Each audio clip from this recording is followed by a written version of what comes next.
Welcome to active contracts Tamil. So என்னோட name Krishnamurthy. நான் SEBI register advisor கிடையாது. இந்த வீடியோ உங்களுக்கு ஒரு எஜுகேஷனல் பர்பஸ்க்காக மட்டுமே. ஸோ இந்த வீடியோவில் என்ன பார்க்க போகிறோம் அப்படின்னா, நம்மளுக்கு நெக்ஸ்ட் வீக் நிஃப்டி 50 அப்படின்றது எந்த மாதிரி இருக்க போகுது, ஒரு சைட் பேஸில் இருக்க போதா, இல்லை ஃபுல்லி அப் ட்ரெண்டில் இருக்க போதா, இல்லை ஒரு டவுன் ட்ரெண்ட் வரணும்னா எந்தெந்த லெவல்ஸ்லாம் தாண்டி வந்தால் டவுன் ட்ரெண்டுக்கான பாசிபிலிட்டிஸ் இருக்குது அப்படின்றதெல்லாம் பார்க்க போகிறோம். ஸோ நம்மளுக்கு முடிஞ்சிருக்குது அப்படின்னு பார்த்தா 23,850. அப்போ நம்மளுக்கு இந்த ஆக்டிவ் கான்ட்ராக்ட்ஸ் டேபிளில் என்ன கொடுத்துருக்காங்க, அதில் வேல்யூ எதில் அதிகமாக இருக்குன்னு பார்க்கணும். வால்யூமை விட வேல்யூ பார்க்கணும். ஸோ வேல்யூ தான் செல்லர்ஸ் வந்து எங்கெங்கெல்லாம் இருக்காங்க அப்படின்றது நம்மளுக்கு தெரியும்.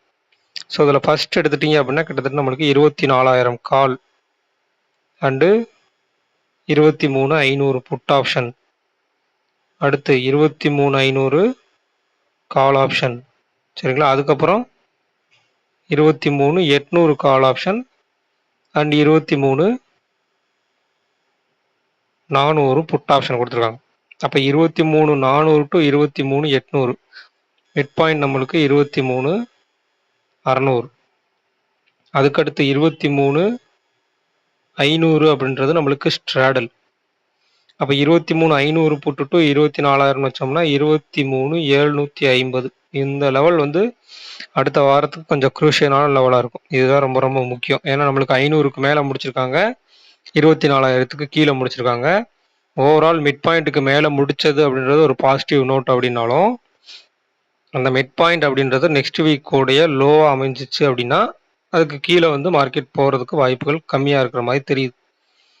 அப்போ அந்த இடத்துல எந்த மாதிரி டேட்டாஸ், அந்த இடத்துல எப்படி டேபிள் சேஞ்ச் ஆகுறது அப்படின்றதெல்லாம் பார்க்கணும். ஒரு இம்ப்ளைட் வால்டிலிட்டி எவ்வளோ இருக்குது, மார்க்கெட் எந்த மாதிரி சினாரியோவில் ஒரு 2 days க்ளோஸ் பண்ணியிருக்காங்க, ஒரு டவுனில் க்ளோஸ் பண்ணியிருக்காங்களா, இல்லை ஒரு அப்பு போயிட்டு அடுத்த நாள் கேப் டவுனில் க்ளோஸ் பண்ணி, இல்லை கேப் கீழே வந்து அந்த இடத்துல லோவில் க்ளோசிங் வச்சுருக்காங்களா.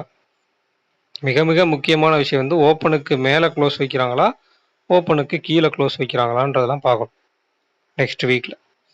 அப்போ ஒரு ப்ரீமியம் அப்படின்றது நல்ல ப்ரீமியம் கொடுத்துருக்காங்க. நம்மளுக்கு 23,500 கால் எடுத்துட்டிங்கன்னா கூட 118 ரூபாயிலேருந்து கிட்டத்தட்ட 430 ரூபா போயிருக்காங்க. ஸோ பெரிய ப்ரீமியம் தான் நம்மளுக்கு கிடைச்சிருக்கு, சரிங்களா. இதுலேருந்து அப்போ ப்ரீமியத்தை அதிகமாக கொடுத்துருக்காங்க. திருப்பி அவங்கள்ட்ட கொடுத்த ப்ரீமியத்தை டிகே பண்ணுவாங்களா, அரல்ஸ் அந்த கொடுத்த ப்ரீமியம் அப்படின்றது நிலையானதாக ஸ்டாண்டர்டாக இருந்து அதுக்கு மேலே மார்க்கெட்டை கொண்டு போவாங்களா அப்படின்னு பார்க்கணும். நமக்கு 850 அப்படின்னு முடிஞ்சிருக்கனால 23,500 புட் ஆப்ஷன் கீழே இருக்கிற லோயஸ்ட் புட் தான். அடுத்து 800 கால் ஆப்ஷன் அப்படின்றது நம்மளுக்கு 217. அப்போ 24,017 அப்படின்ற ஒரு லெவலும் 23,416 அப்படின்ற லெவல். அப்போ ஓவரால் ரேஞ்ச் நம்மளுக்கு எவ்வளோ தூரம் கிடைக்குது, ஒய்டஸ்ட்டாக எடுத்துட்டோம்னா 23,400 டு 24,000 வரைக்கும் கிடைக்குது.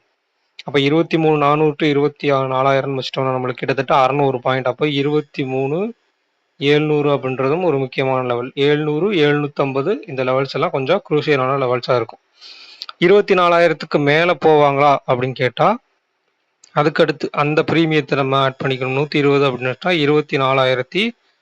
24,120 அப்படின்றது ஒரு குரூஷியல் லெவலாக இருக்கும். ஏன்னா இந்த எக்ஸ்பைரி முடிஞ்சு அடுத்து நியூவஸ்ட்டாக ஒரு எக்ஸ்பைரி ஓப்பன் ஆயிருக்கு. அந்த எக்ஸ்பைரியில் வந்து இந்த க்ளோஸ் வச்சுருக்காங்க அப்படின்னா இந்த க்ளோஸுக்கு மேலே செல் பண்ணியிருக்காங்களா அப்படின்றத நம்ம ஊர்ஜிதம் பண்ணுறதுக்கு அந்த ப்ரைஸை ப்ளஸ் பண்ணோம் அப்படின்னா அதுக்கு மேலே நிற்கிறாங்களா அப்படின்றது தான் வாய்ப்பு. இதுக்கு தான் நம்ம வந்து இந்த ப்ரீவியஸ் க்ளோஸ் எடுக்கிறோம். நீங்கள் நல்லா புரிஞ்சுக்கணும். நம்மளே ஒரு ஆப்ஷனை பை பண்ணியிருக்கோம் அப்படின்னா, பை ஆர் செல் பண்ணியிருக்கோம் அப்படின்னா க்ளோசிங் ப்ரைஸ் என்னவோ அடுத்த நாள் அதுலேருந்து தான் நம்மளுக்கு எம்டிஎம் கால்குலேஷன் ஆகும். அதுக்காகத்தான் இந்த க்ளோசிங் ப்ரைஸ் எடுக்கிறோம். நிறைய பேர் ஏன் இந்த க்ளோசிங் ப்ரைஸை வந்து எடுக்கிறோம்னு சொல்லி ஒரே மாதிரி எடுக்கிறோன்னு கேட்கக்கூடாது. கேட்குறதுக்கு ஒரு அதுக்கு ஒரு காரணம் இருக்குது, சரிங்களா. நம்ம அந்த க்ளோசிங் ப்ரைஸ் தான் நம்மளுக்கு அடுத்த நாள் வந்து ஆவரேஜ் ப்ரைஸாக நம்மளுக்கு டிஸ்பிளே ஆகும். ஸோ அதுலேருந்து தான் எம்டிஎம் அப்படின்றது கால்குலேட் செய்யப்படும்.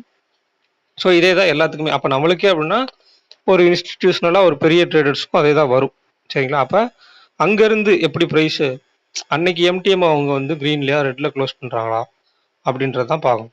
அப்போ ப்ரைஸை வந்து அகெயின் அந்த ப்ரைஸுக்கு கொண்டு வராங்களா, அந்த ப்ரீவியஸ் க்ளோஸ்ன்ற ப்ரைஸுக்கு கொண்டு வராங்களா, இல்லை 120 ரூபா இருக்குன்னா 120 ரூபாய்க்கு மேலேயே ஸ்டாண்ட் பையாக நிற்கிறாங்களா அப்படின்றத பார்க்கணும். இதுக்கு தான் சொல்கிறோம் ஒரு மார்க்கெட் வந்து நல்ல லோல இருந்து ஒரு அப் ட்ரெண்ட் போய் முடிச்சிருக்காங்க. லோ இங்க இருக்கு, க்ளோஸ் இங்க இருக்கு.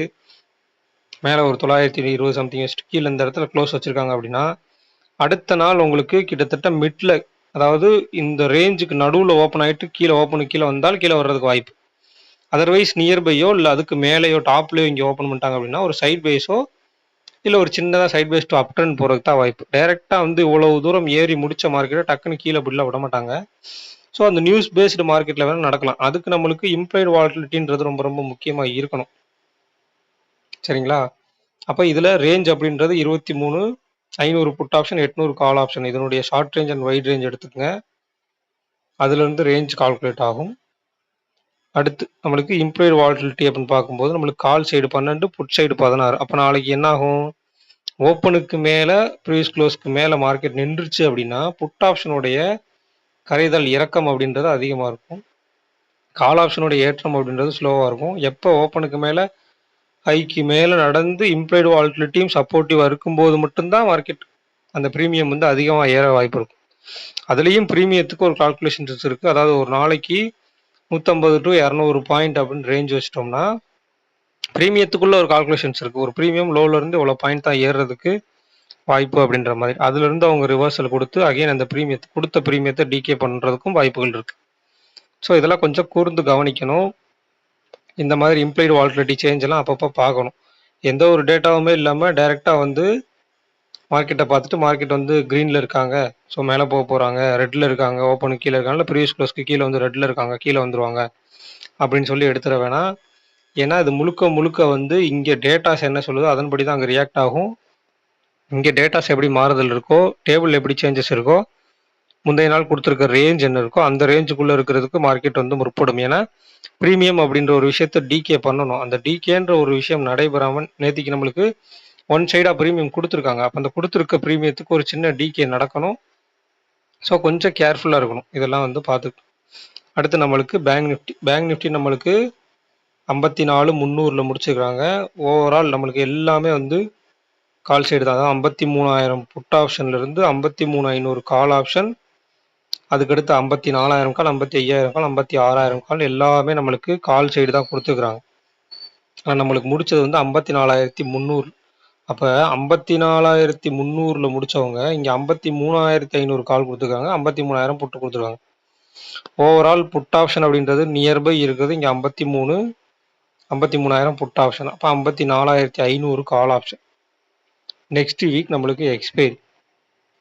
சரிங்களா? இன்னும் ஒரு வாரம் தான் இருக்குது. அதுக்கடுத்து நம்மளுக்கு அந்த வீக்கில் நம்மளுக்கு எக்ஸ்பைரி ஒரு 3 to 4 டேஸ்னு வச்சுக்கலாம். அப்போ அதுக்குள்ளே எக்ஸ்பைரிக்குள்ளே இங்கே ப்ரீமியத்தை டிகே பண்ணி ஆகணும். இப்போ 54,290 முடிச்சிருக்காங்கன்னா இங்கே 54,000 கால் ஆப்ஷன் 657 ரூபா இருக்காங்க.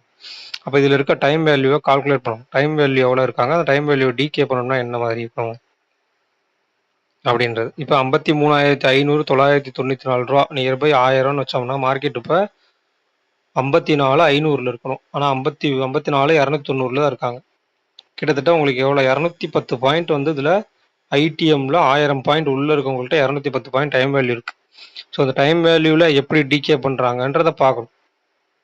அப்போ நம்மளுக்கு முடிச்சிருக்குது அப்படின்றது 54,290 அப்படின்னு எடுத்துக்கிட்டா 54,000 புட் ஆப்ஷன் அண்டு 54,500 கால் ஆப்ஷனை தான் எடுக்கும். ஏன்னா அதுக்கு மிட் பாயிண்டில் தான் நம்மளுக்கு முடிச்சிருக்கிறாங்க. 54,500 கால் ஆப்ஷனுடைய க்ளோஸ் வந்து நம்மளுக்கு 401 எடுத்துக்கிட்டா 54,901. இது ஃபர்ஸ்ட் பாயிண்ட். அடுத்து 54,000 புட் ஆப்ஷன் நம்ம எடுத்துட்டோம் அப்படின்னா